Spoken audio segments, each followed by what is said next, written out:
Bienvenue à la distillerie du Saint-Laurent. Je m'appelle Joël Pelletier. Je suis le cofondateur et amiral de la marque.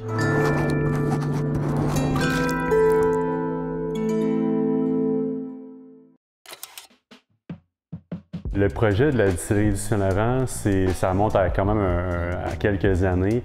J'ai rencontré Jean-François Cloutier, mon ami et cofondateur, en 2013 quand on s'est intéressé à la microdistillation. Jean-François construit un petit alambic de ses mains avec un chaudron, un cul de poule puis des tuyaux. Puis on a commencé à distiller des huiles essentielles dans son sous-sol parce qu'on sait que la distillation à la maison, c'est illégal. Donc on a découvert vraiment un univers de saveurs qui était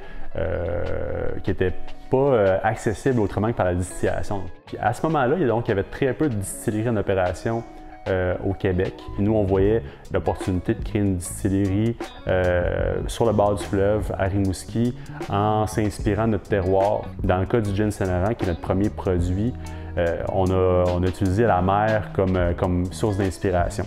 Donc, on utilise des algues laminaires qui sont récoltées dans la région et ça apporte un côté salin, umami, minéral au gin Saint-Laurent qui le rend vraiment distinctif.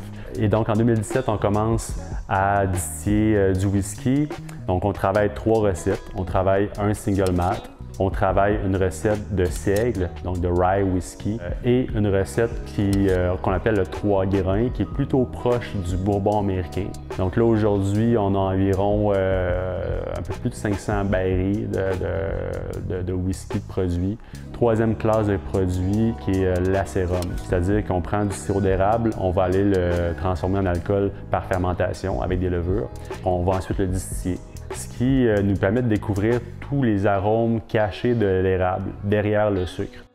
Notre rêve, c'était de créer une distillerie en bord de mer. L'air salin, l'air du fleuve peut librement entrer dans l'entrepôt et il y a une interaction entre l'air salin et l'intérieur des barils. Mais l'objectif ultime d'avoir une distillerie ici à Pointe-au-Père, c'était de pouvoir inviter les gens à partager nos spiritueux, partager nos connaissances, puis offrir un lieu festif. On a une carte de cocktail faite avec nos produits, puis d'autres produits québécois, bière de microbrasserie, des vins, 3 terrasses, programmation de musique l'été, bouffe avec des chefs de la région dans la cour intérieure. Donc c'est vraiment un lieu de rassemblement en bord de mer qui, je pense, est assez unique dans la région.